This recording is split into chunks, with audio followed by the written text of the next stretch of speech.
Good afternoon, everyone, and welcome to the final webinar in the Exploring Animal Welfare Legislation in Saskatchewan series. My name is Josh Houry, and I am the Communications Coordinator here for the Saskatchewan SPCA. I would like to start off by acknowledging that I am joining today's webinar from my home where I work in Treaty 4 territory. And I would also like to acknowledge that the Saskatchewan SPCA's offices are based on Treaty 6 territory up in Saskatoon. And we also want to take a moment to acknowledge the traditional residents of this land and the homeland of the Métis. And thank you for being here today with us on these lands. Promoting the humane treatment of all animals has always been the Sask SPCA's guiding principle. Legal regulations are an important feature of ensuring the humane use and treatment of animals, from working animals to wildlife to livestock and companion animals. Saskatchewan maintains several different laws to protect the animals that live here in our province. These pieces of legislation are applied daily by those directly and indirectly involved in animal care. Today's presentations will focus on the captive wildlife regulations and include an explanation of how they protect native wildlife and ecosystems, maintain public health, and ensure the welfare of animals in captivity. We'll see examples of calls received by officials regarding illegally held wildlife and the dangers of keeping wildlife illegally as well. Today's webinar will be recorded and uploaded to our YouTube channel, so you can view at a later date if you so choose. And we will be taking questions. We ask that you submit your questions using the Q&A feature located at the bottom of your screen. And we'll take some time at the end of each presentation to answer any questions that do come in. I will now introduce our first speaker today. Ffion Cassidy is a wildlife ecologist with the Saskatchewan Ministry of Environment. Ffion, thank you for being here today, and I will turn it over to you. Thanks, Josh. Let's share my screen here.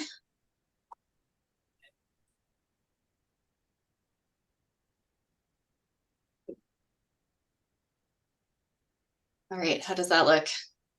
Everything looks good on my end. Great.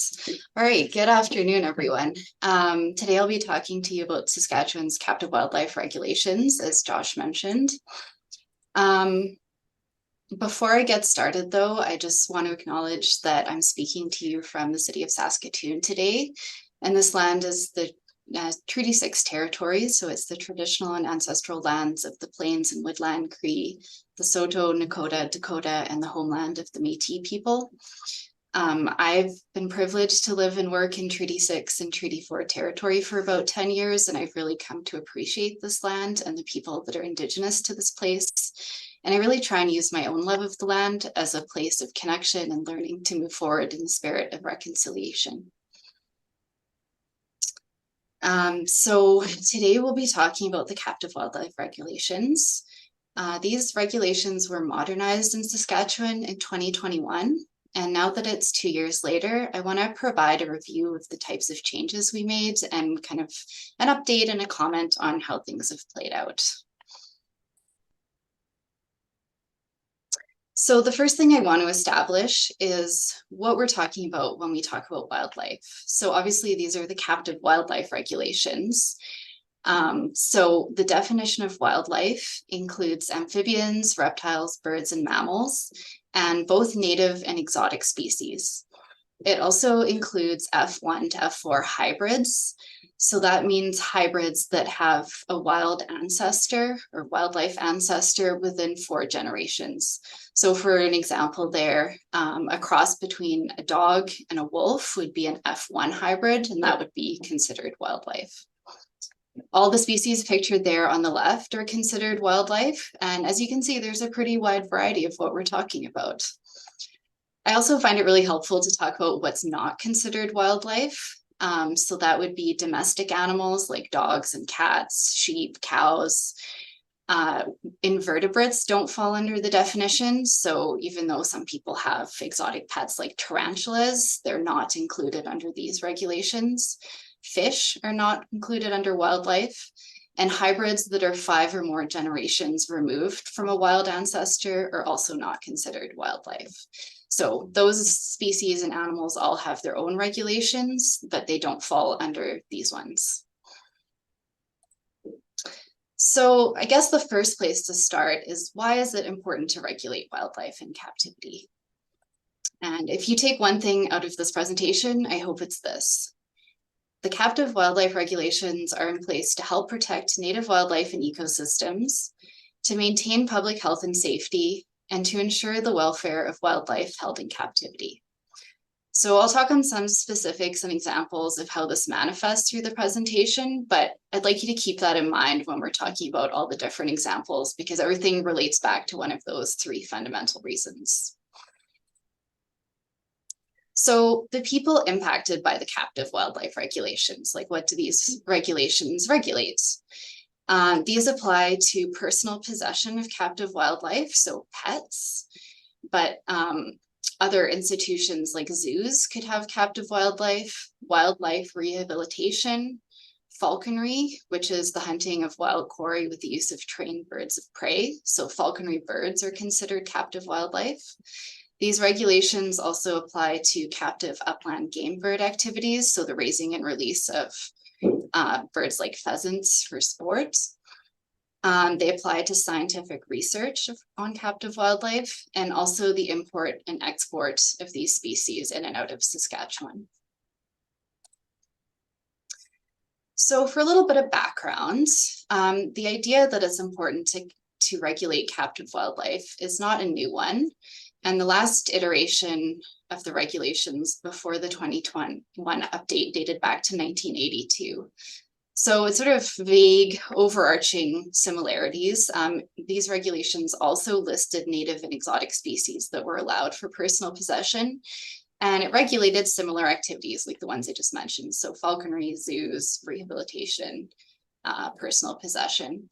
But the thing with these regulations was that they were almost 40 years old, which isn't old in the grand scheme of things, but in the field of biology and ecology and public health, where things can change very quickly, 40 years is a long time. So it was really necessary to modernize these regulations to address threats from the import and captivity of exotic wildlife in Saskatchewan and the holding of native species for a few different reasons. First and foremost, public safety.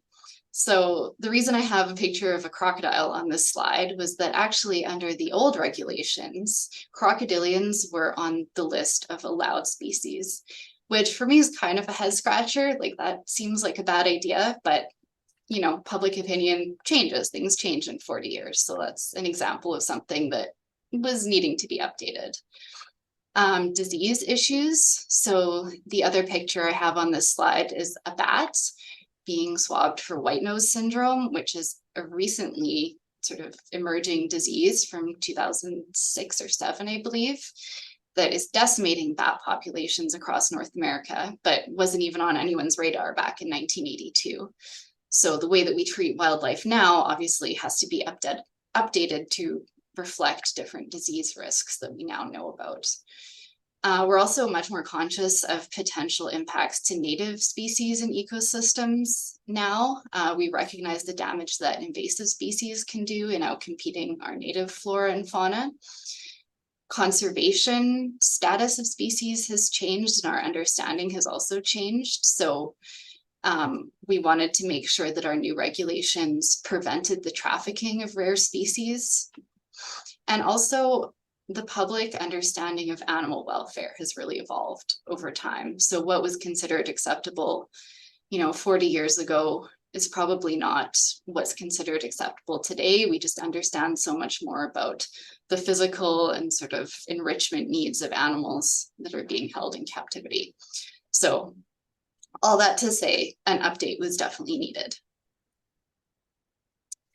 So the process to go through this, the ministry really wanted to make sure that we were keeping pace with current events, different jurisdictions, expert opinion, and the public opinion in needs here in Saskatchewan. So to check all those boxes, we did a few different things. A captive wildlife expert panel was assembled. And this is a group of people that was made up of veterinarians who could speak both to animal health issues that are being held in captivity and also to broader ecosystem health considerations. There was a pet industry representative or hobbyist representative, terrestrial ecologists, and also staff who work in compliance who would be then on the end of trying to enforce regulations. So this panel worked together over quite some time, and their job was to establish risk criteria to try and figure out which species going forward should be allowed for personal possession in Saskatchewan and which ones should be restricted. So they came up with a list of risk criteria, and then they reviewed hundreds of species against that criteria to figure out which list they should be placed on, allowed or restricted. The kind of second group of things that were done was stakeholder consultation. And this involved the ministry talking to and having face-to-face meetings with different groups like wildlife rehabilitators, falconers, members of the zoo community, and different animal welfare organizations, just to make sure that we were addressing their concerns, getting feedback on what impacts changes would have, and just, I guess, kind of keeping our finger on the pulse of what's going on in this area. And there were also some online surveys conducted, which were available to members of the public. And then there was also one kind of targeted more towards the pet industry. And this was to get a feel for people's opinions generally on this subject, and then also on different species considerations as well. So really trying to get a wide range of opinions and expertise and viewpoints represented during this.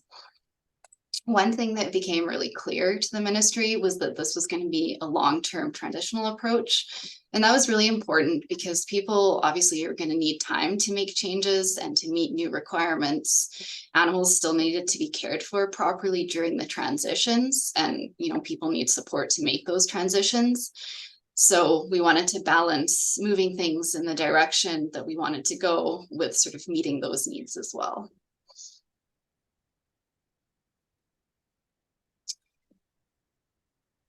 Okay, so this is the assessment criteria for personal possession that the Captive Wildlife Expert Panel, or CWEP, came up with. So each of these kind of symbols or bullet points represents a risk that each species would be assessed against. So the first one is whether or not it poses a risk to public health or safety. So that could be kind of a physical risk, like obviously some species are more dangerous than others. The lion or a tiger obviously has some serious physical risks. But that could also be, things like disease transmission or toxicity or venomous qualities and things like that. The second criteria was whether or not the species poses a risk of establishment as an invasive species in Saskatchewan. And I talked before about how invasive species can outcompete native species and decrease biodiversity and really impact our ecosystems here in Saskatchewan. So that's definitely something that should be taken into consideration. Whether or not the species poses a disease risk to domestic animals or to wildlife. Whether or not the species is of conservation concern in Saskatchewan, in Canada, or the country of origin. And that's to make sure that individual animals are not being taken from vulnerable populations where they might be at risk in the wild, and also to make sure that we're supporting the species at risk or threatened species legislations in different jurisdictions, coming into that kind of alignment with everyone. We also considered whether species would be at risk of improper care due to specialized care and management requirements. So some species, are difficult to care for in captivity, and there's a potential that most people wouldn't be able to provide for them, and that the animal would suffer adverse effects due to that. So it would be more responsible just not to allow them altogether. Another kind of risk factor is the unknown, I guess. So if insufficient information is available, that might be sort of one reason to consider not allowing a species for personal possession.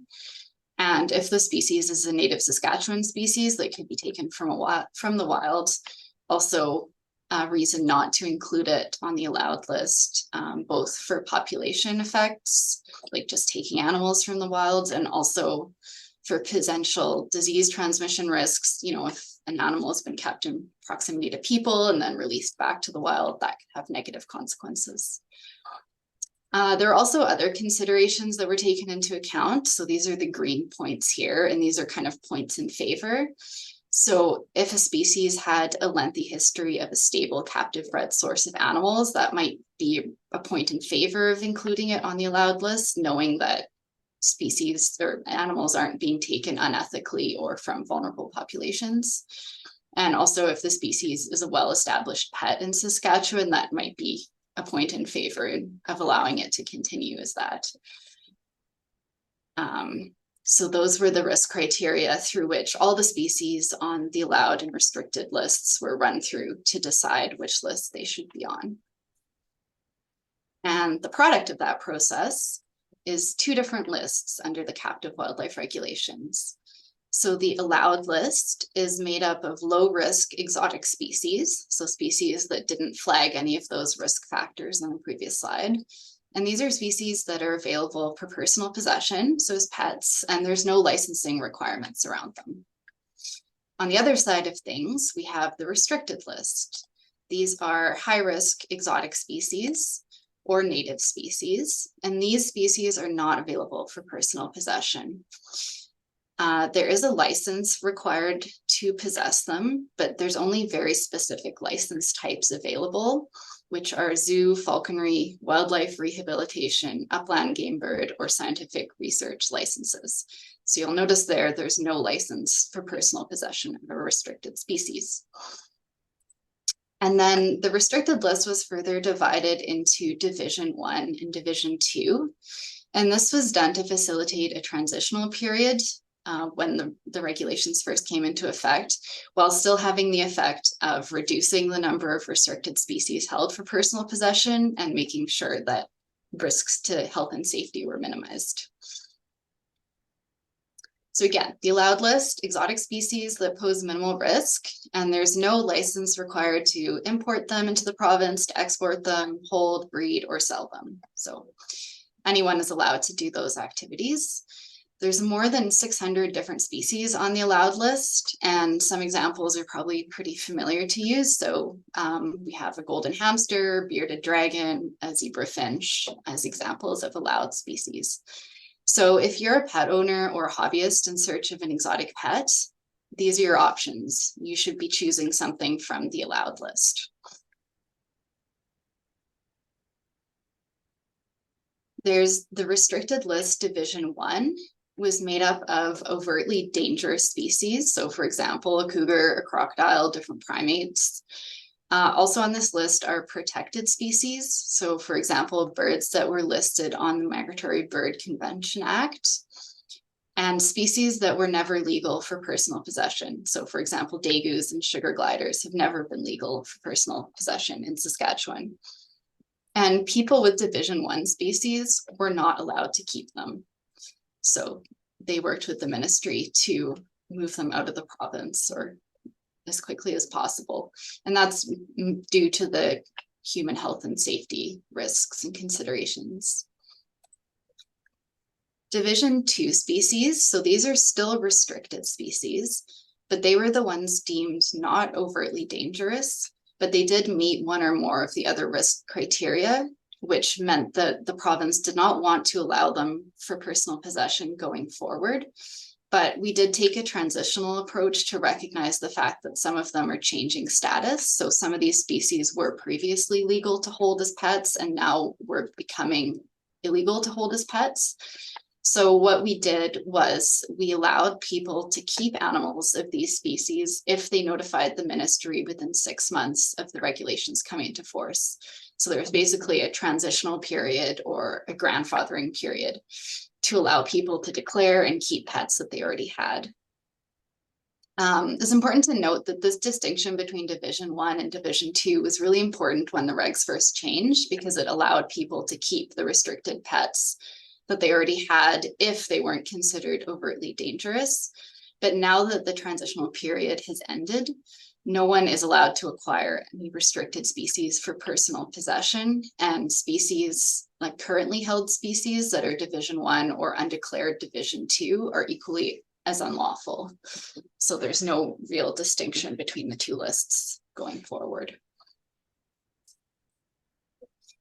So the changes to the captive wildlife regulations had a few implications for personal possession and the pet industry.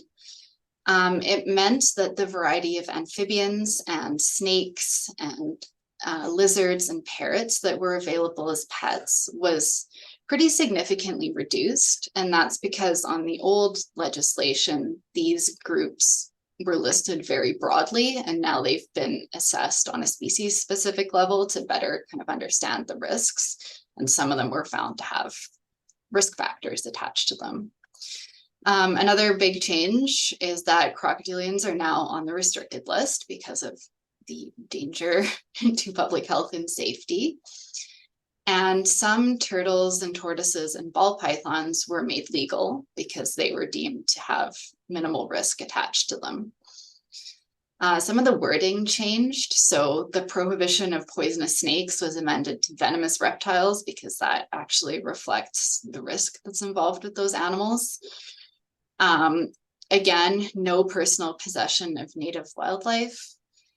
Previously, some species of unprotected native wildlife were allowed for personal possession, but going forward, there is no possession of native wildlife, no personal possession of native wildlife. For the pet industry, some potentially contentious species continued to be restricted. So even though pets like degus and sugar gliders and red-eared slider turtles had become quite popular in the industry, they were not legal to hold for personal possession, and the province chose to maintain that designation as restricted because there are risk factors attached to those species. Retailers can no longer sell species on the restricted list. I think this is something that had not been tightly regulated before, but now there's explicit regulation against it. But on sort of the more, I guess, plus side for the pet industry, there's now no licensing fee to sell species on the allowed list. So because those species can be bought and sold and bred and held without licensing requirements, there's no licensing requirement for the pet industry on that one. And again, I feel like I'm really hammering home this point, but it's something I get a lot of questions about. So there is no personal possession of restricted species. The changes to the captive wildlife regulations obviously came with some challenges, as to be expected. The first one I'll talk about was the response to the species listings. So there was not universal agreement between all stakeholders and members of the public about the placement of different species on either the allowed or the restricted list, but the sort of direction in which people want that to change really varies with the stakeholder group. So for example, organizations that are more geared towards animal welfare or animal protection side of things have concerns around that, tend to want fewer species allowed for personal possession. So they want a more restrictive allowed list. And groups that are more sort of hobbyists or collectors tend to want more variety available to them. So they want a less restricted list. So I'd say probably we landed somewhere in the middle of that and really just tried to tie it to those risk criteria as best could be done.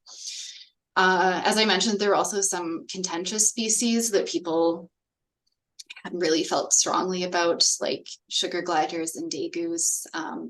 Servals were sort of gaining popularity in the pet industry, but as a hybrid species, they are considered wildlife in Saskatchewan, so they're not available for personal possession.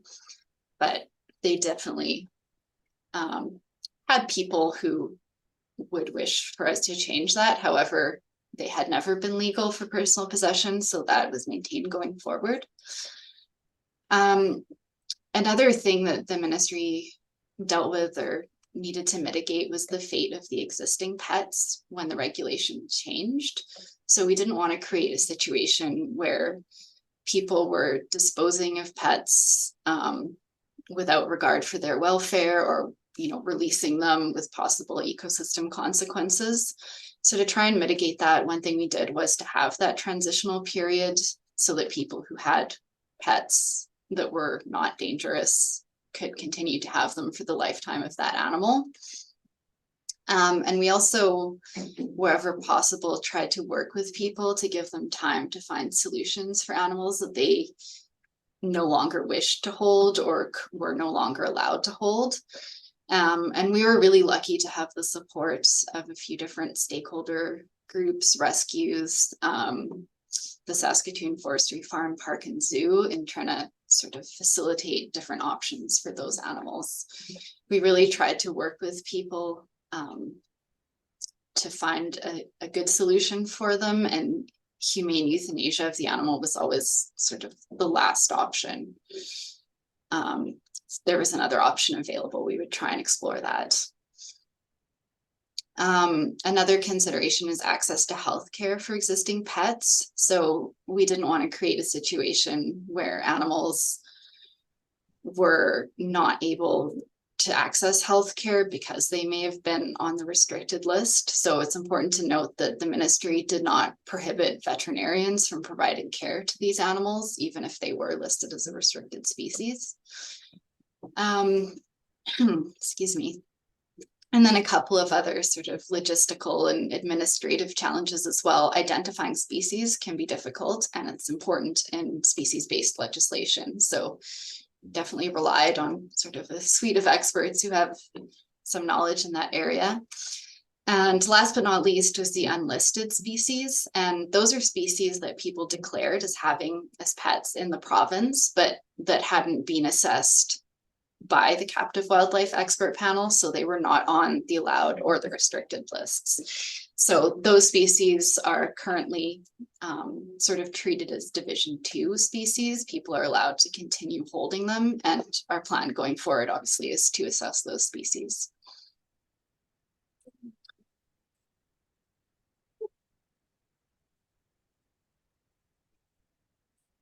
With the changes to the captive wildlife regulations, we also updated the policies and the regulations around the different activities that are regulated under these regulations. So just as a reminder, that zoos, wildlife, rehabilitation, falconry, captive upland gamebird activities, scientific research, and export of live wildlife. So I'll talk about the zoo sort of regulations and policy and licensing first. I pulled out this overarching statement from the policy that I really like. And it says, modern zoos are humane agencies of animal welfare, conservation, science, and education. Keeping wildlife simply to be on display does not meet modern public expectations for animal welfare. So I kind of view that as the, what we're going for, like kind of the vision statement.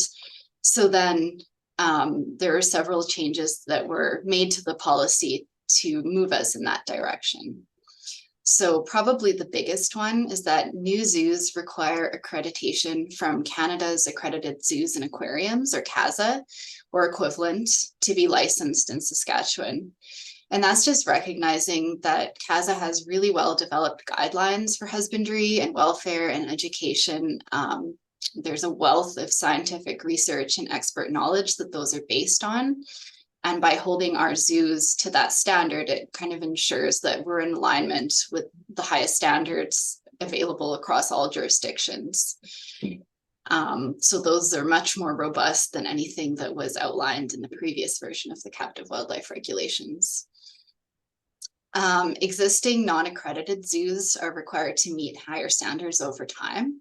So we do have some zoo license holders that held a license before the regulation changed and are not CAZA accredited, but we are working with them to move them in that direction. And that's the expectation for them. And we also increased the requirements for traveling zoos. So these organizations that bring animals in, usually, for sort of school visits or different events.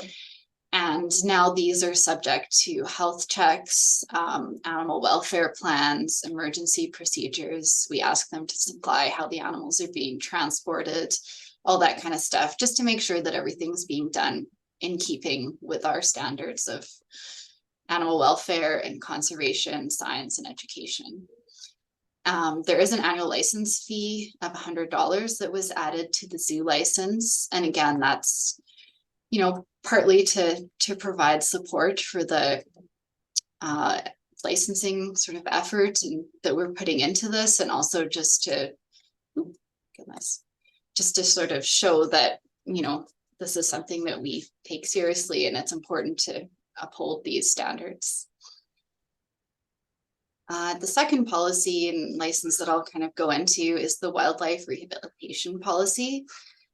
And the statement that I pulled out of the policy for this one, wildlife rehabilitation is the care of injured or abandoned native wildlife temporarily held in captivity and to be released after the period of rehabilitation. Native wildlife should be wild. So to move in that direction and to uphold that, there were also some additions made and changes made to the wildlife rehabilitation policy. We actually created a specific provision to license wildlife rehabilitation. Previously, this had just been done under generic captive wildlife license, but having a particular license type really allowed us to address some of the concerns and mitigate risks that are associated with people interacting with wildlife. So that has really elevated the standards of our wildlife rehabilitation policy.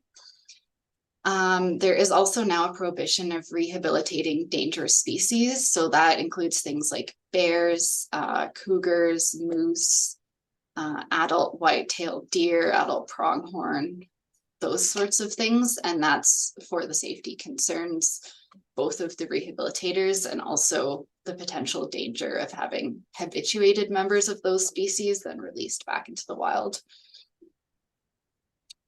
So there's some really clear and pretty robust licensing requirements now to be an approved wildlife rehabilitator. And I think my co-presenters will probably go into this in much more detail, but just very broadly, we do require proof of municipal approval before anyone's approved for a wildlife rehabilitation license.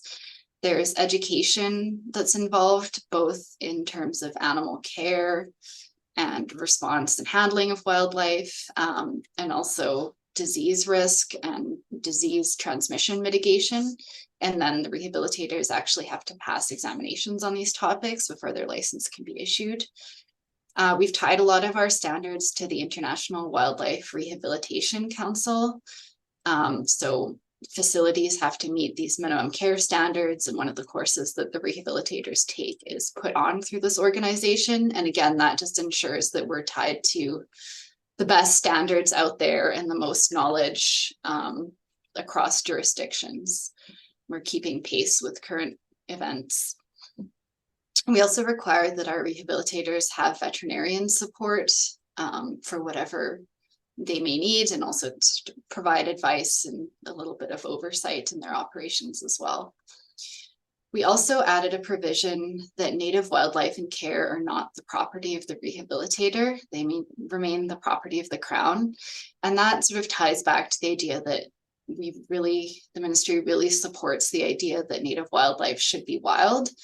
So there's no support there for animals kind of remaining in permanent rehab. If an animal is not releasable, the kindest thing for that animal, and also the most kind of the lowest risk thing for the bigger ecology picture, is to euthanize that animal humanely.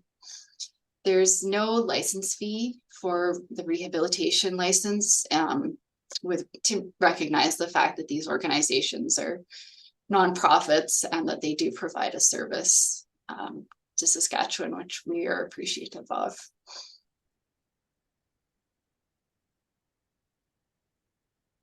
There were some updates and changes to the other policy and license types as well. They were much more minimal, so I'm gonna sort of go through them very briefly, but in general, the goal of these policies is also to ensure that wildlife and the environment are protected and that any activities are conducted humanely. So for the falconry license, we limited the number of wild caught birds that can be taken by falconers to 2. Previously, this was unlimited. And these are birds that are caught from the wild that'll be trained as falconry birds. We also moved to a 3-year licensing cycle to sort of ease the burden on both the ministry staff and the falconers. That was a better fit with their activities, and updated some fees. The scientific research permit now has an exemption to approved applicants from qualified academic institutions to hold restricted species in a lab setting. And what that means is that researchers who've already gone through a very robust university animal care assessment and protocol are not required to go through an additional assessment by us. Like, we will recognize the assessment that they've already gone through. No licensing fee for that one. There are minimal changes for the captive upland game bird activities, just some sort of formalization of different activities and updated fees. And for import and export, there were more defined requirements added to this permit application. So again, things like health checks when animals are brought into the province, details about where they're going, how they're being transported, what the emergency plan is if things go wrong, those sorts of things. So the captive wildlife regulations came into force on June 1st, 2021. And the transitional or the notification period ended 6 months later on November 30th, 2021. So that's kind of where we're at now. So when this all happened, there was a lot of communication that was done on the part of the ministry to make sure that people were aware of the changes. There's a lot of web content produced. There's a captive wildlife website with a lot of information, and also the notification app through which people could declare their restricted species. There was a social and traditional media campaign with news releases and Facebook posts and that kind of thing, online advertisements. We also communicated with stakeholder groups and permit holders. I believe anyone who had a permit received a letter to advise them of the changes, and then also sort of those groups communicated within their communities to sort of help spread the word. And also the captive wildlife expert panel, those participants are members of or representatives of larger communities. So the hope was that they're also talking to the people that they're representing and advising them of changes. We also did a lot of work internally to make sure the ministry staff or the conservation officers were informed, because they're the ones that would be enforcing the regulations or fielding questions through the inquiry center. So there was a lot of work done internally to support those people. So in terms of declarations, during that transitional period, this is a summary of what we got, basically. So we received 312 declarations in total. Only 4 of those were Division 1 species. So as a reminder, those were the species that people were not allowed to keep going forward. We received 249 Division 2 declarations and 45 unlisted declarations. So those 249 are the most interesting to me. So this is sort of a breakdown of what they were. The majority of them were reptiles, 54% there in the green. And the most common species there was the red-eared slider turtle. The second most common group was birds. And the most common species was an African gray parrot. The mammals, only 9%. A few raccoons that were declared was the most common species, and 5% of those declarations were amphibians, the most common being the western tiger salamander. So as a reminder, these are species that, if declared, individuals could hold going forward, but no one is allowed to acquire new individuals of these species or transfer them within the province. So current events, we're now at full implementation of the captive wildlife regulations. And really, we're just addressing cases as they arise. So the one that made my summer the most interesting that maybe some of you heard about were the zebras that were seized by conservation officers in Saskatchewan and were moved to the Saskatoon Forestry Park and Zoo. And that's just that's an unusual one and was sort of a higher profile one. You don't hear about zebras in the province every day, but for me, it's just a good example of the captive wildlife regulations working as they should. Zebras are a restricted species in the province. They've never been legal for personal possession. They have specialized care requirements. They're potentially dangerous if not handled properly. They're certainly not adapted for a Saskatchewan winter. And so they were seized under the regulations and rehomed or moved more appropriately to the forestry farm. We also get sort of periodic cases. Like I said, zebras are sort of an unusual one, but more common species that we hear about are red-eared sliders, raccoons, different parrots that people have concerns that are being held unlawfully. And we also tend to get questions about people wanting to acquire exotics or have questions about importing them from jurisdictions where they may currently be allowed. So then we want to make sure that people understand that if a species is not on the allowed list, it cannot be brought into the province. One thing we are continuing to work on is policy alignment for the stakeholders. So as I mentioned, for the zoo license holders, as an example, we're working towards increasing their care standards to be in line with CASA.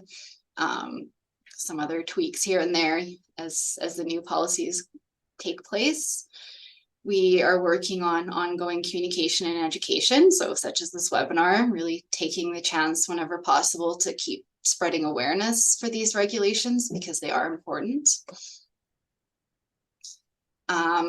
The Captive Wildlife Expert Panel is gearing up to work through the assessment of the unlisted species that were declared in the province.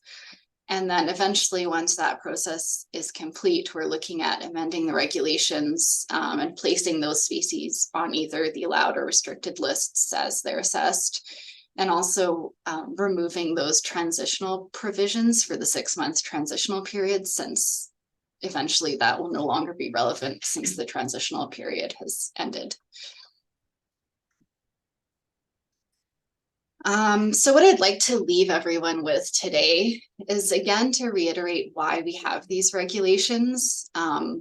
They are tied back to this bigger picture idea that they're in place to protect native wildlife and ecosystems, to maintain public health and safety, and to ensure the welfare of wildlife held in captivity.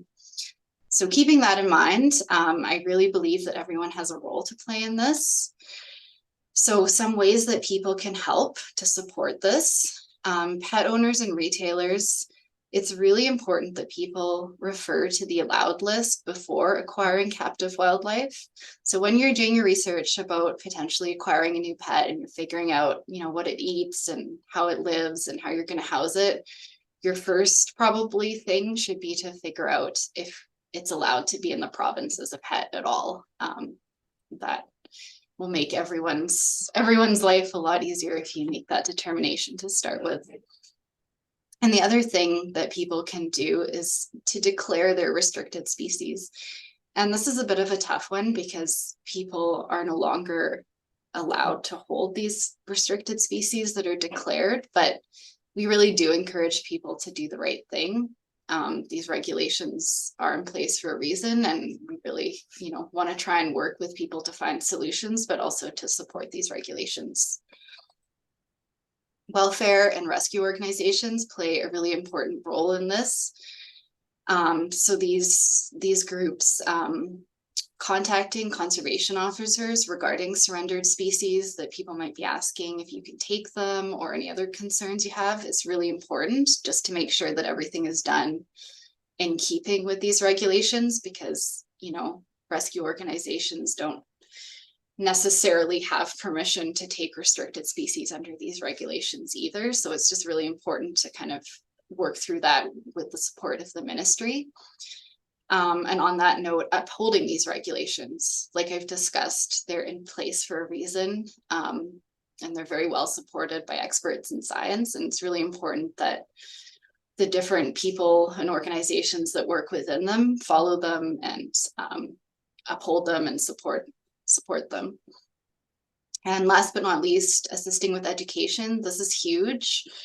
We're really lucky that we do have some different groups that we partner with that help us get the word out about the captive wildlife regulations and how to interact with native wildlife and what sort of exotic pets you can have and those types of things. And that's huge and really appreciated.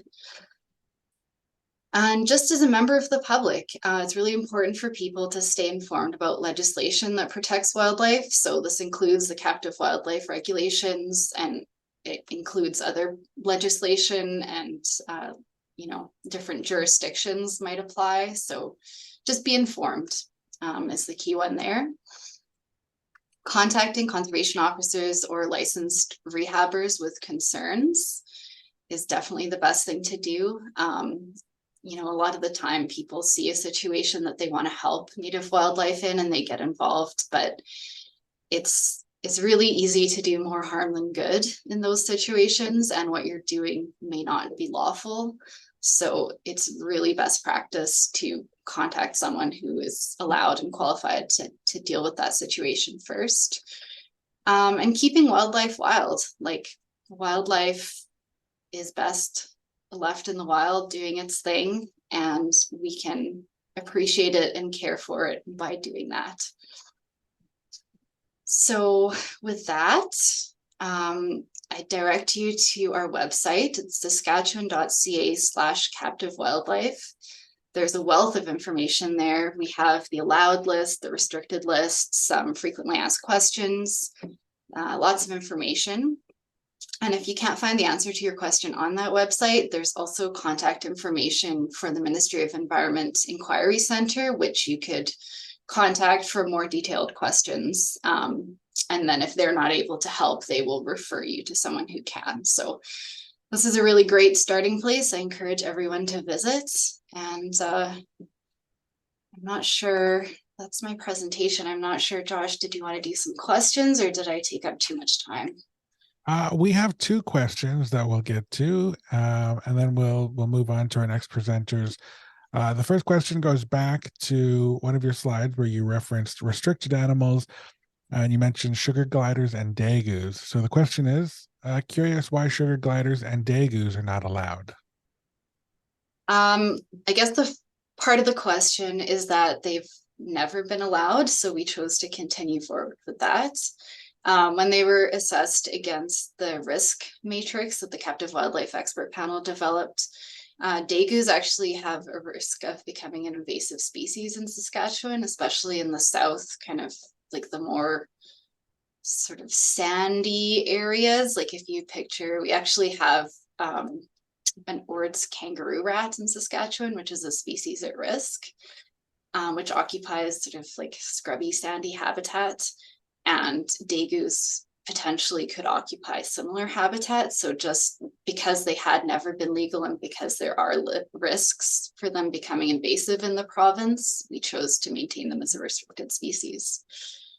And then sugar gliders, I believe it's because they have specialized care requirements. So it's actually can be quite difficult to provide for them in captivity. And they often develop health conditions if they're not sort of cared for in exactly the right manner. And there's just potential there for them not to be well maintained in captivity. It's difficult for a lot of people to provide for them, and people may not realize that going in. So it's, I think, more to do with the protection of that species itself and protecting it from non-ideal conditions in captivity.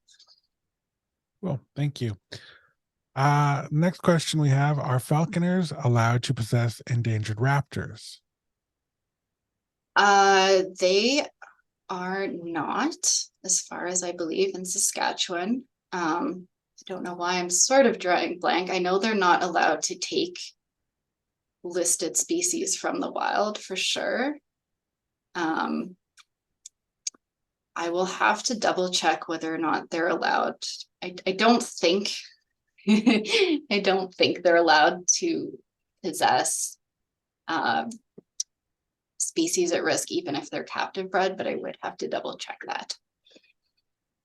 Thank you. And I do have the name of the person who asked the question, so we can maybe Sure, get yeah, that. yeah, I can definitely, I should definitely know that. I'm just totally drawing a blank right now.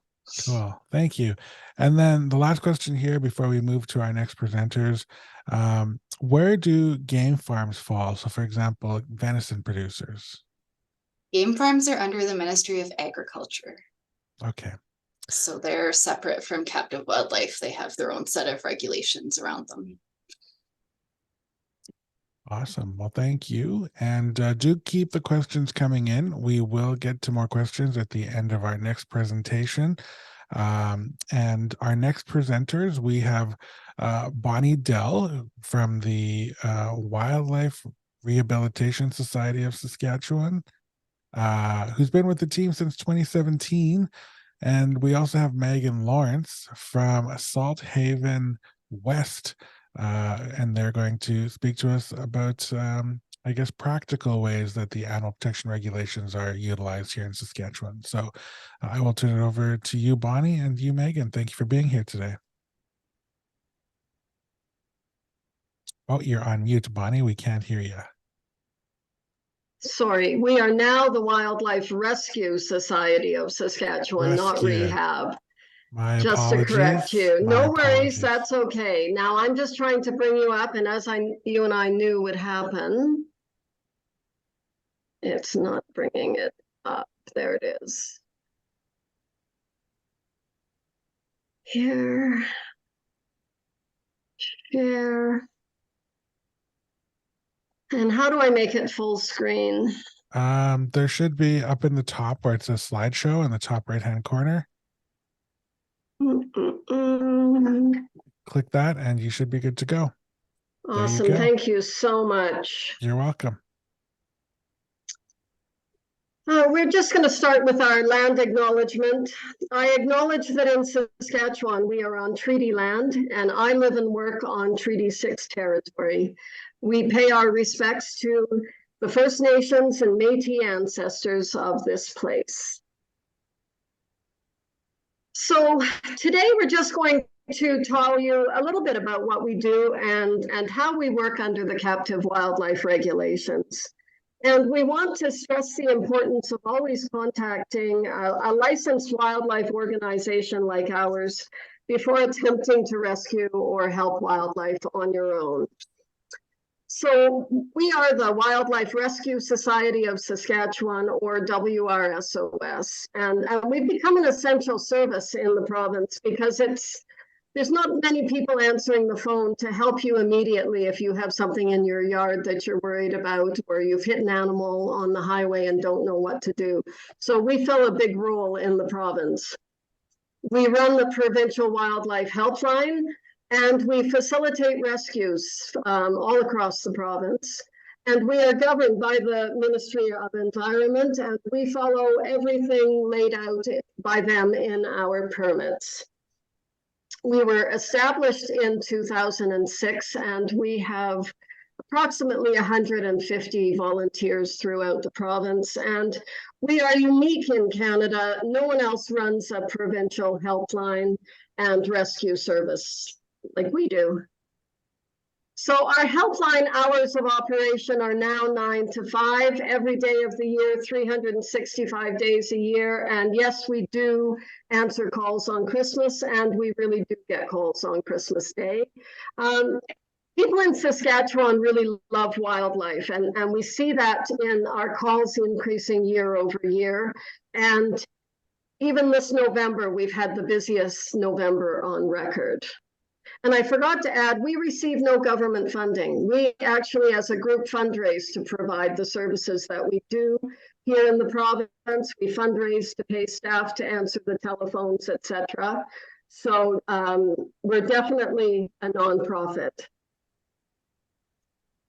And we get three main types of calls. We get a lot of questions, and we really encourage people to phone us just if you have a wildlife conflict or question to call us.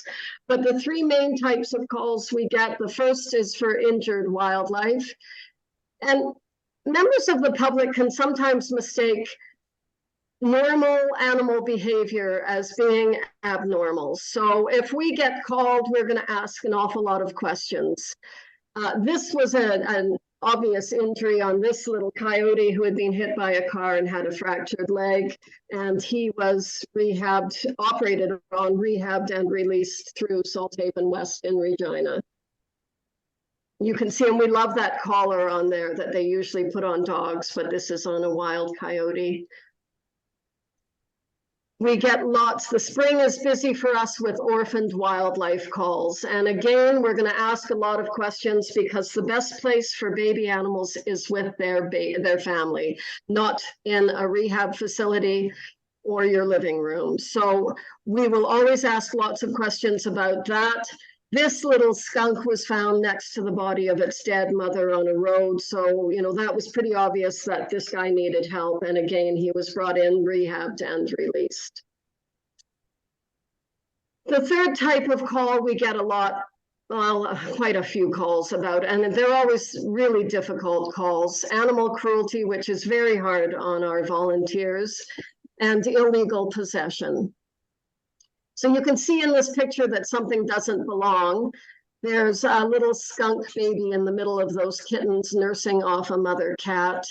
This was a well-publicized story. It was in the news a lot. A family had taken this little skunk in and were raising it with these kittens. They were on the news. They called it Pepe Le Pew. We were contacted about it. We worked with the family to try to get them to give the skunk up and give it a good chance to be returned to the wild. We ultimately got in touch with conservation officers, which we do when we are unsuccessful in getting the animal. And it didn't have a good outcome. They refused to give up this little skunk. So we developed the WAIT acronym for callers, just an easy way to slow things down. Don't pull over on the side of the road and pop something in your backseat. Take a few minutes to think about what you're doing. So watch to see what's going on with this animal. It could be a fledgling just learning to fly and the parents are still caring for it. So we'll ask them to really keep a good eye out if it's an animal, a baby, or an animal that has no obvious injuries.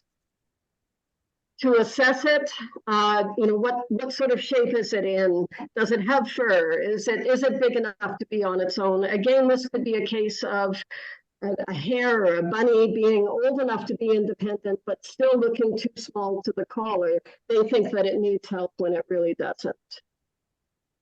Investigate. Maybe you have a little fox kit in your yard or your farm, and it's just out exploring the world for the first time, but its den is nearby, its parents are nearby, and it's still being well cared for, even though it's venturing a little ways away from home. And lastly, talk. Don't just pick the animal up. Give someone a call that knows what they're doing. There are conservation officers throughout the province. There's our helpline, wildlife rehabilitators.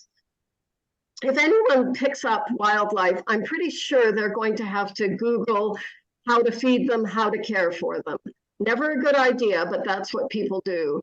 So if you're able to Google at all, and you Google in this province, I found wildlife in Sask, or how do I report injured wildlife, our helpline information is the first one to come up. So do yourself a favor and try to get proper help for these animals.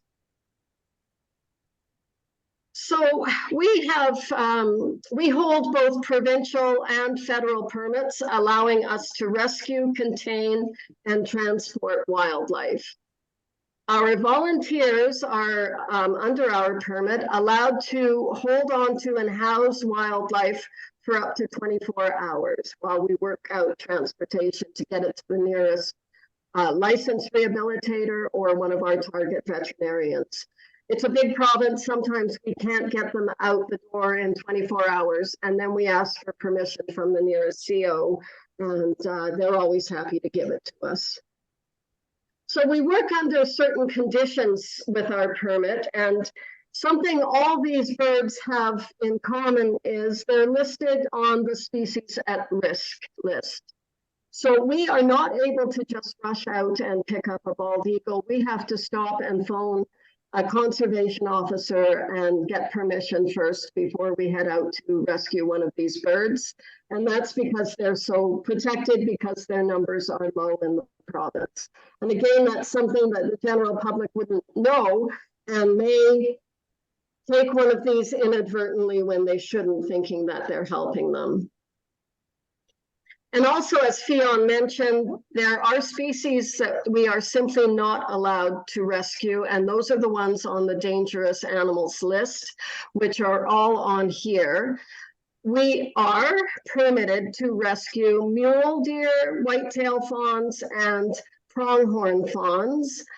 But with the prevalence of chronic wasting disease in the province, we only have 2 non-CWD zones that have rehabbers in them that are permitted to rehabilitate these animals. So it's only if we find an orphaned fawn in that exact zone and within 100 kilometers of that rehabber that we can help these fawns. So we're always having to look at what the latest diseases are.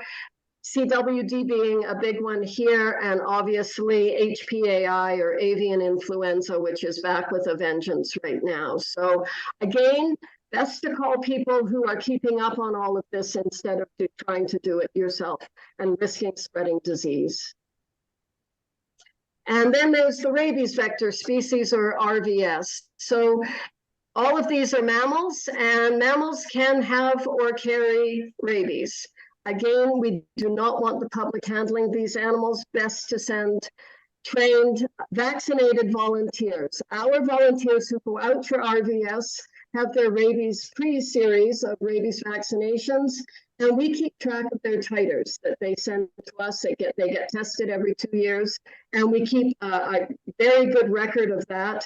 And we also keep a very good record of every call where the public has handled an RVS animal, and that is all vet and board approved as well, and something that the ministry certainly takes very seriously. So here's just an example of the amount of equipment our rescue volunteers carry with them. A lot of us have so much equipment in our car, there's really no room for passengers, but it's to be able to do rescue safely and to minimize the stress for wildlife. Wildlife don't want to be in our possession. They don't want to be handled by us, and you need to minimize the stress. And that as well is all laid out in our permits, that we have to follow certain criteria when rescuing these animals. And here's, we call them real rescues, and they're the ones that we don't want anyone else attempting. And this is one of my favorite from a few years ago. A girl was driving about 20 minutes outside of Regina, and it was just before midnight, so it was very dark. And she hit something on the highway. She knew she'd hit something, but she wasn't comfortable pulling over in the dark to check. So she got home, pulled into her driveway, glanced behind her, and there were some legs sticking out of the grill of her car. She didn't even know if the coyote was alive or not, or how badly injured it was. And it's the middle of the night, not many people to call, but she phoned the Regina Police Service, and as luck would have it, we had a volunteer at the time that worked for them, and they sent her out.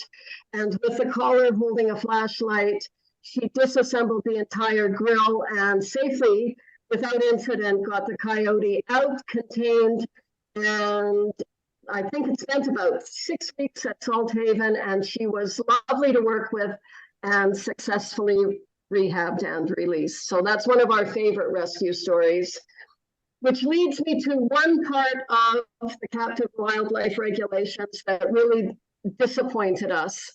And that is that in 2021, they put coyotes on the list of dangerous animals. And despite us having a 100% success rate working with this keystone species, we are no longer allowed to rescue or rehabilitate them. That was a real disappointment for all of us, and something that we really hope to change down the road.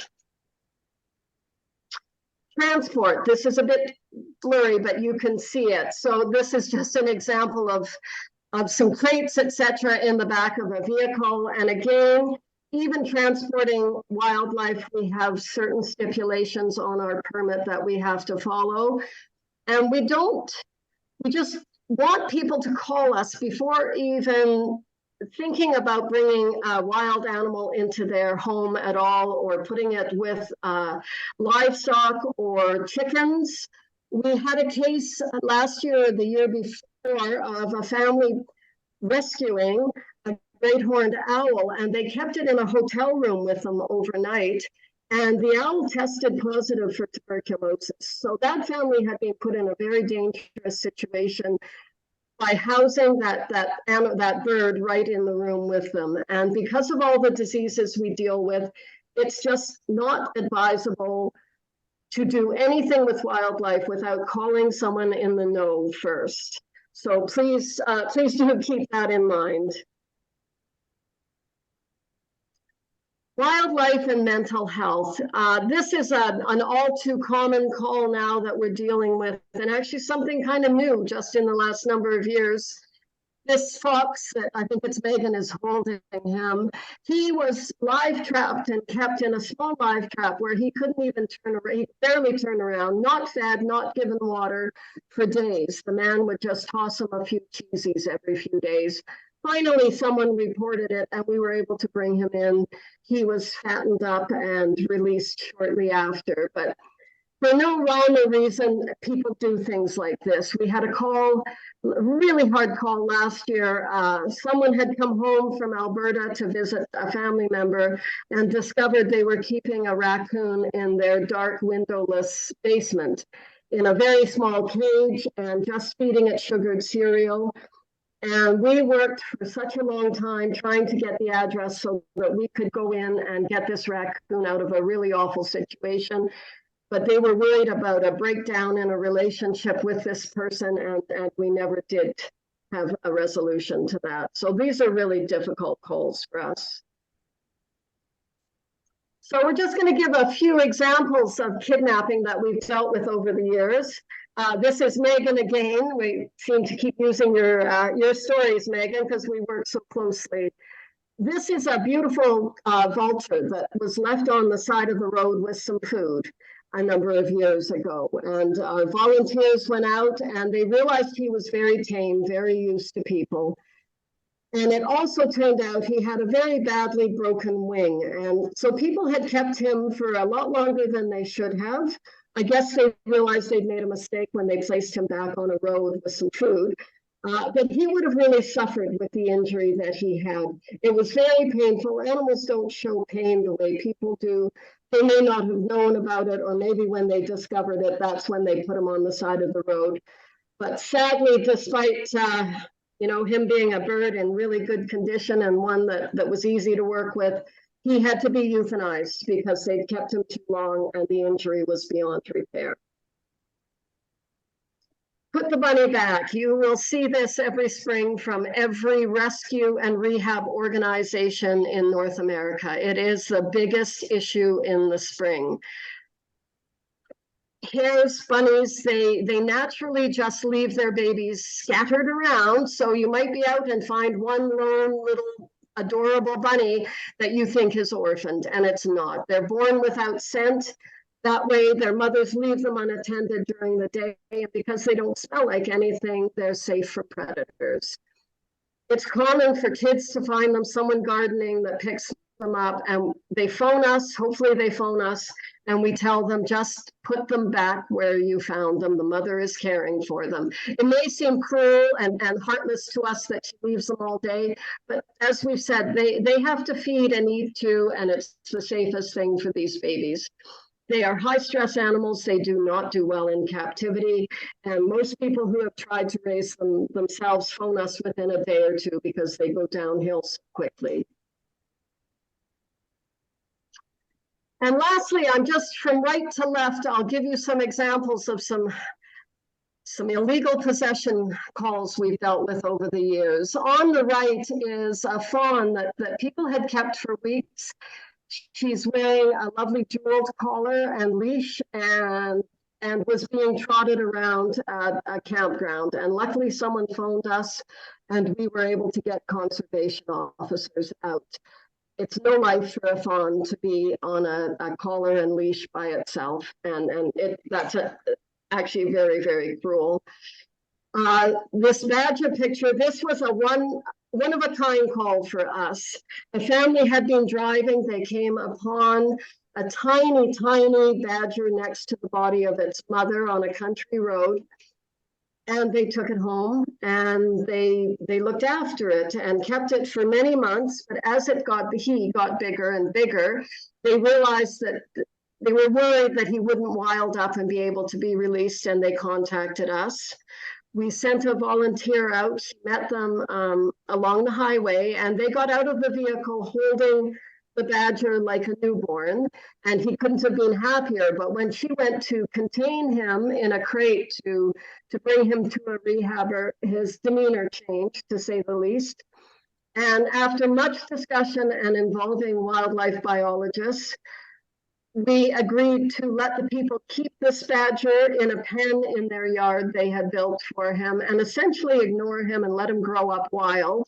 And within, I think, less than 2 weeks, he had dug his way out of that pen, came and went for a day or two, and then disappeared back into the wild. So it was a unique and rare solution by giving it back to people that shouldn't have taken him in the first place. And I don't think it's a case we'll ever see again. And then lastly, this beautiful moose calf, she was being kept in a home in a padlocked room. We never really found out why, nor do I want to know why. And conservation officers phoned us and asked if we could send a volunteer along with them, because sometimes when they're seizing an animal, to have a volunteer organization along just kind of softens it a little bit. So a volunteer went along, and this is the calf arriving at the rehab center in northern Saskatchewan, where she was kept for a year, successfully rehabbed and released, and hopefully is now living her best wildlife now that she's not in a padlocked room.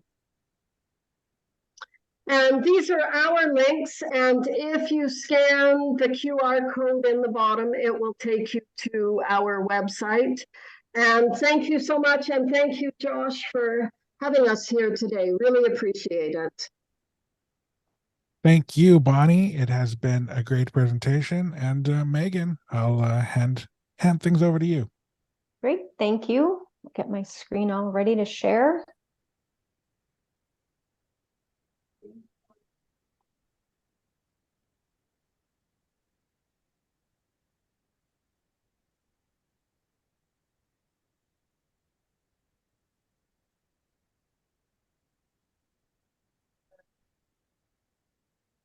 Looking good?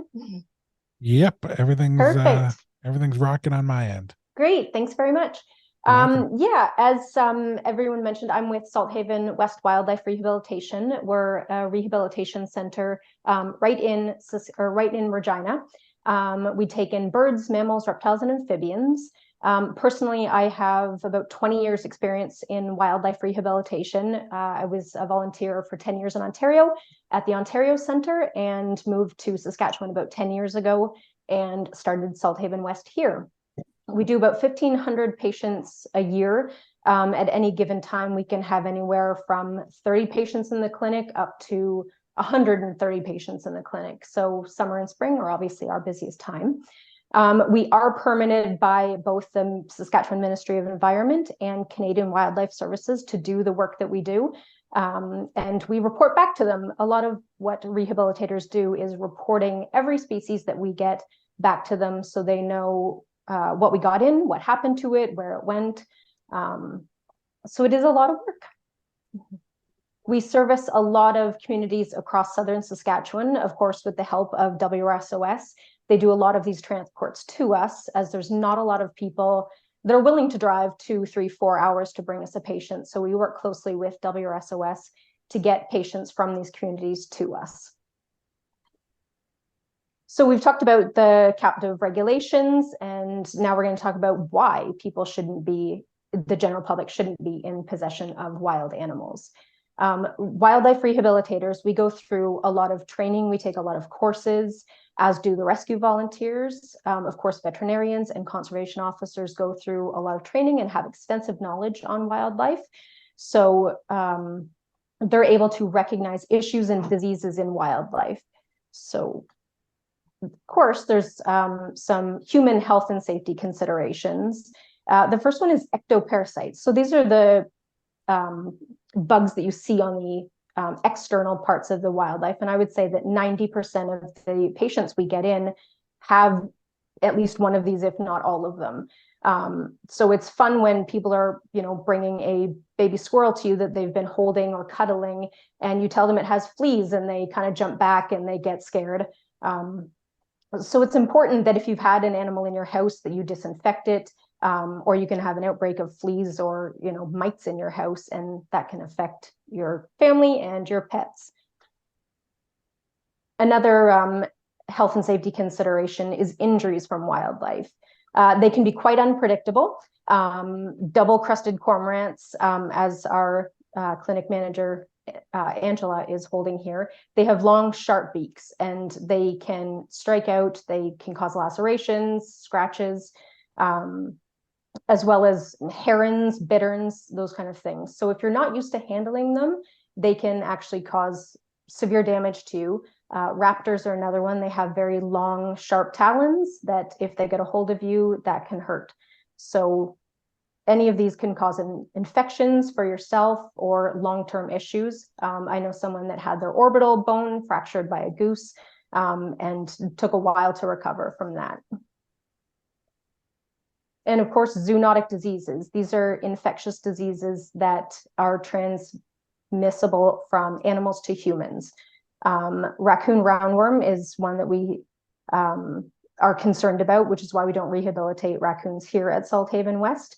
And the egg of the worm, or the egg of the parasite, is the raccoons put it out by defecating. So that egg can live in the environment for long periods of time. And if that is ingested into a human and that hatches into a worm, it can cause serious health effects or be fatal for people. Of course, rabies is another one. It's not very common, but it is fatal, of course. And as Bonnie mentioned, the rabies vector species are foxes, bats, skunks, and raccoons. So people should take extra precaution if they have to handle those. And a lot of people think it's the obvious signs of rabies, the aggression, the foaming at the mouth, that kind of thing. But that's not how it always presents. So there's another form of rabies that presents as weakness and lethargy.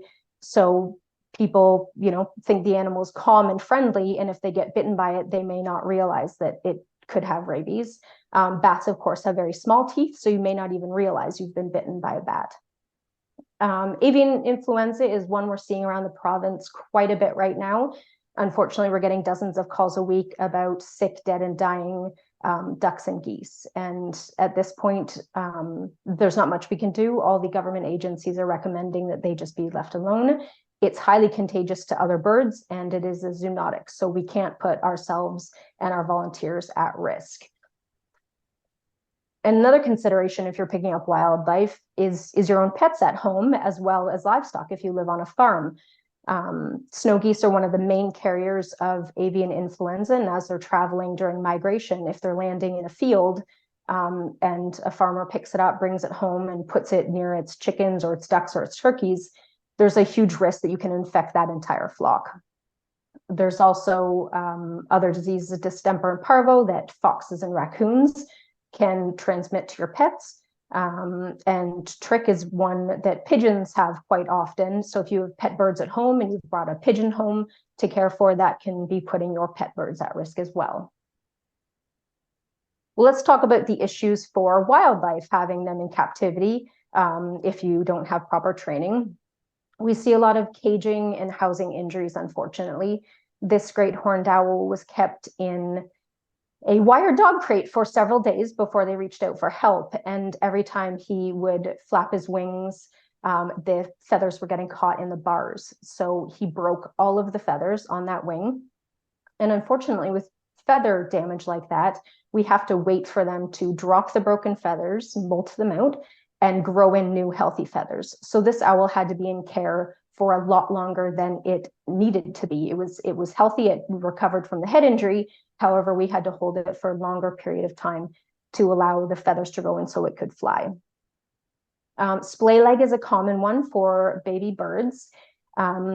Baby birds go from hatching to independence by 4 to 5 weeks of age. They grow very quickly.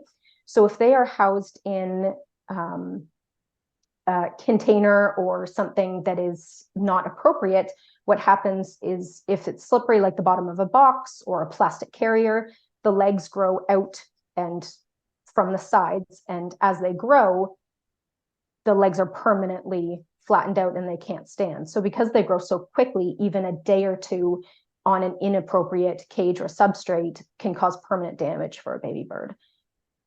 We also see a lot of animals coming in with sort of sores or urine burns. So if it's an animal that is ill or injured enough that it can't move around a lot and it's urinating and defecating, it's laying in that if people aren't cleaning it or keeping it safe.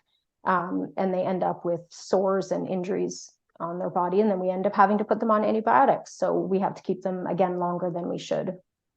And one thing we've seen with raptors that are held for a period of time before coming to us is something called bumblefoot, where if they are standing on the same spot or the same perch for long periods of time, they end up with sores at the bottom of their feet. And they can recover from that, but again, it's something that we have to keep them longer for. We often see nutritional issues with wildlife. This little muskrat is an example. Rodents' teeth continuously grow. So squirrels, muskrats, beavers, porcupines, their teeth are constantly growing throughout their life. So they need things to chew on to keep those teeth filed down. And if the teeth grow too long, they're not able to eat and they end up starving. Angel wing and stress fractures in birds is another common issue we see as baby birds grow or new feathers are growing in.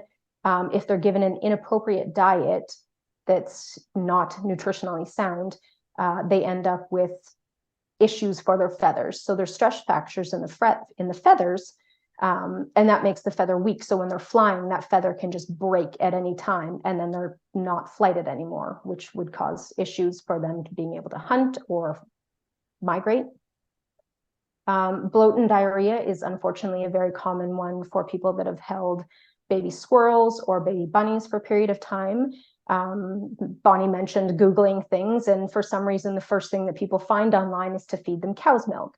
That is fatal for wildlife, and cow's milk is essentially poison. So we had a squirrel this summer that came in. The people had her for 2 weeks and only called when she started failing and declining in health. They had fed her milk for a couple weeks. It took us 6 weeks to get that squirrel healthy, where it was having normal bowel movements and become healthy. And what we found as she was growing is that she was also stunted. So her being sick that whole time really stunted her growth. But we were able to get her healthy and release her at the end of the summer. Metabolic bone disease is one that we see when proper nutrition is not provided. I'll give you this example of a snapping turtle we had last spring that the people had for a year. They admitted that they found it in the wild as a young hatchling snapping turtle and brought it home because they wanted a pet. They fed it very inappropriate things throughout that year. And then they called us when they thought it was dying. It was sick, it was not eating, it was just not doing well. So we encouraged them to bring it in. They were hoping to get it back, so we had to get conservation involved for the enforcement issue. But you can see in the first x-ray, first, there's something that is ingested inside it on the x-ray. We think it was part of a child's toy because it was so hungry and so starving that it ate anything that it could. It eventually passed that obstruction, so that's good. But you can also see that you can see through the bones almost. They're very pale, they're very weak. And think about when you're sick, you know, you're kind of hunched over and scrunched up. That's what this snapping turtle is exhibiting. He's just not feeling well. Luckily, after 6 weeks of invasive treatment, proper food, medications, injections, snapping turtle's feeling much better. You can see on the after x-ray that the bones are nice and strong and clear, and he's, you know, he just looks better. His head is out, his tail's straight, all his limbs are out, and he just looks that much better. Luckily, we were able to release him, and we worked with conservation officers to find the place where he came from. Reptiles and amphibians have to be returned within 1 kilometer of where they came from. So the people that had the snapping turtle were willing to provide the location that they had taken it from, and we were able to release it right back where it came from. So he does have a happy ending, but again, we had to keep him for a very long time before he was ready for release. Another unfortunate issue that we see with wildlife is imprinting and habituation. This is very common with ducklings and goslings, and you know, they're cute. People will find a lone duckling or gosling on its own, bring it home, you know, feed it, raise it, cuddle it, hang out with it, swim in the tub with it, whatever they do. And they imprint extremely easy on people. If they can't return to the wild, all literature states that they should be euthanized. We think they deserve a better fate. So we had one this summer that we got a call.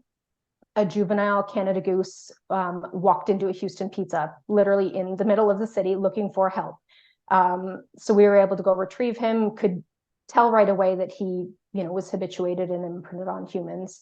We raised him with the other goslings that we had in care, and we were able to release him. But it was unfortunate. If an animal is released like that, which is what we think happened, the people got sick of him or didn't want him anymore and put him out, and he didn't know what to do. He was following humans around. They lose that ability to communicate, interact with their own species. They can never find a mate. They just don't know what to do. They walk up to people for help, and you know, not everyone likes wildlife. So if you have a goose following you, you know, you might get scared and do something, you know, harmful to that animal. So it's a very bad situation. One example that's one of my favorite stories. A few years ago, we got a call from a conservation officer, and he said, I'm in a small town and a turkey vulture just walked into a bar. And I said, oh, this is the beginning of a joke. And he said, nope, I'm serious. So we sent one of our volunteers up, retrieved the turkey vulture, brought him back, and I assumed he must have some sort of severe head injury or something going on that would cause that confusion to walk into a bar up to people looking for help. We did a full exam, couldn't find any signs of any injuries, any illnesses, anything. And I put him down on the table next to me. And the first thing he did was lean over, start nuzzling me and preening my hair. Obviously not normal for a wild animal. So we determined very quickly that he must have been raised by people and was imprinted. So he was a first-year bird. We assumed that maybe they found him as an orphan, took him home, thought they were doing the right thing. And then once he was older and could fly, they just let him go, thinking, great, we've done the right thing. We'll send him back to the wild. And of course, he had no idea what to do. He's, you know, never been around his own species, relied on people for food, of course. So we were able to work with the Ministry of Environment because we determined he was non-releasable. There's no way he's going to go back to the wild. And he's now living at a sanctuary in Coaldale, Alberta for the last few years. And they're happy to have him. He's got a great life. They absolutely love him. And it sounds like a happy ending, but it's quite sad in that he was robbed of his chance to be wild. He has a right to be in the wild, and well-meaning people took that away from him. So even though he has a good life now, we want to see them back in the wild where they should be. And of course, there's just specialized care that rehabilitators provide that the general public can't. This finch was caught by a cat, had several punctures that you might not notice just to look at it under the feathers. He had a fracture in the wing. And anything that's caught by a cat, we have to put them on antibiotics. They need pain medicine. We have to set that wing, splint it so it can heal. So we work very closely with veterinarians to provide that proper care for them. If we're not sure of a medication, we can check with them, we can get it, we can treat these animals properly, and provide treatment so that they can heal. And we work with them for surgical procedures. Of course, as a rehabilitation clinic, we can't do any surgeries. So we do work with veterinarians to provide that care. This pelican came in with a slight fracture in the leg, and that, you know, maybe the general public wouldn't have noticed that he just had a slight limp, but we got him x-rayed and could see that there were some fractures in the leg. So they were able to stabilize that leg with the metal bands around the leg there that you can see, and we were able to release him. So we know that sick, injured, orphaned wildlife, they have to get into the proper hands of people that know what they're doing right away. We know that the sooner we get an animal, the better chance it has for recovery and for a faster recovery, so they can get back out there where they want. No wildlife wants to be in captivity. They don't have fun when we're here. We don't treat them like pets. We want to get them back out where they belong, like this goose. So if you want more info on Salthaven or what we do, or more info on our patients, you can follow us on our social media platforms. We'll do some questions now. Yeah, thank you, Megan. And I do know that it's 2:32, so we're a little bit over time, but we have a question that did come in. And the question is, do you ever imp feathers to reduce time in captivity due to feather injury? We do, absolutely, if we have donor feathers. So sometimes with deceased patients, we will harvest the feathers from a great horned owl or red-tailed hawk. We have done that in the past, imping the feathers in for sure. And for those who may not know, imping the feathers, what exactly would that entail? Yeah, that's a good question. Not everyone would know that. So in the broken feather, we can essentially glue a new feather into that broken feather shaft. There's more to it, but that's essentially is basically gluing a feather into another feather. And then when that animal molts naturally, that glued feather will just fall out and they'll grow in a new feather. I only know that because I've watched one of those northern rescue animal shows on TV. So that is the question. The only question that came in for your presentation. Ffion, there is one that I will pose to you if you're okay with that. It came in after your presentation ended. And it goes back to your mention about educating conservation officers.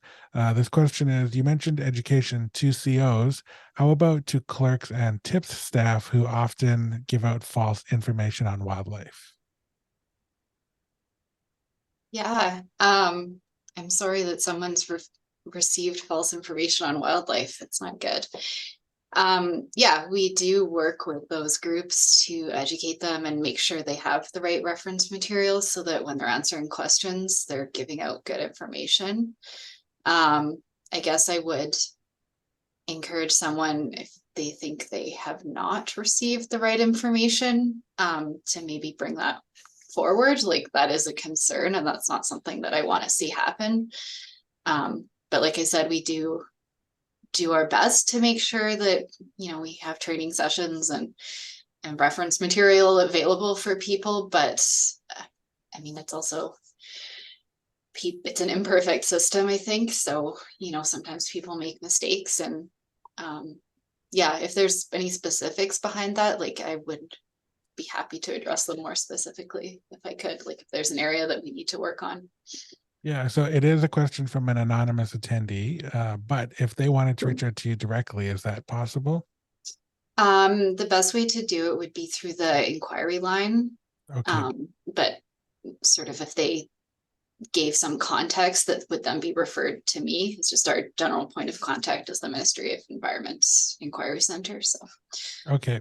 And of course, that information is available on the website that you shared earlier? Yeah. Cool. And then one more question, and I will pose this to everyone, but there's kind of two different spins I think we can put on this question. So the question is there any movement towards harmonizing regulations across the provinces? Now, Ffion, maybe you can answer that question as it's posed.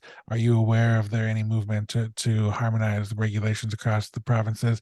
And then for Megan and Bonnie, do you think there would be benefit to having a set standard of regulations across provinces? So Ffion, we'll start with you. I guess I'd say there's definitely a desire to get on the same page. Whether or not we'll ever completely harmonize just in sort of like the administrative and sort of details of each jurisdiction is definitely a lot harder to come by, but we definitely do communicate to our counterparts across the different jurisdictions, and we do sort of jurisdictional scans to kind of say like, okay, this is our approach to this particular issue, like what's everyone else doing? So there's definitely recognition that that would be useful. And I think generally everyone's trying to get to the same place where we're accounting for protecting our ecosystems and our animals, considering animal welfare and human health and safety. Like I think those three objectives are pretty consistent. It's just there's differences in sort of how even legislation is laid out between provinces. So it's very hard to completely like make them compatible, if that makes sense. Yeah, no, certainly. Thank you. Megan, we can start with you. Sure, yeah. It's hard to say whether, we should all have the same regulations across the board because there's different issues in different provinces.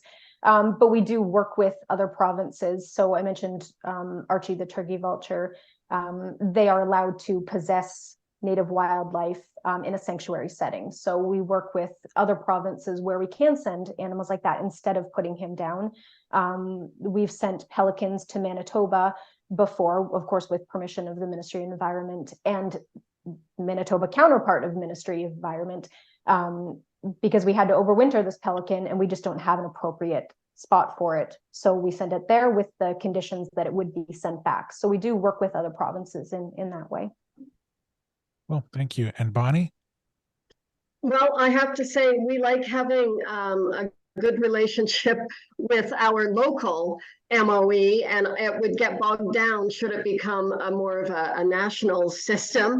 But we work with national partners too from the rescue side of things. So we find that we're all experiencing the same issues and working on the same things. So we are always working with our national partners across the board.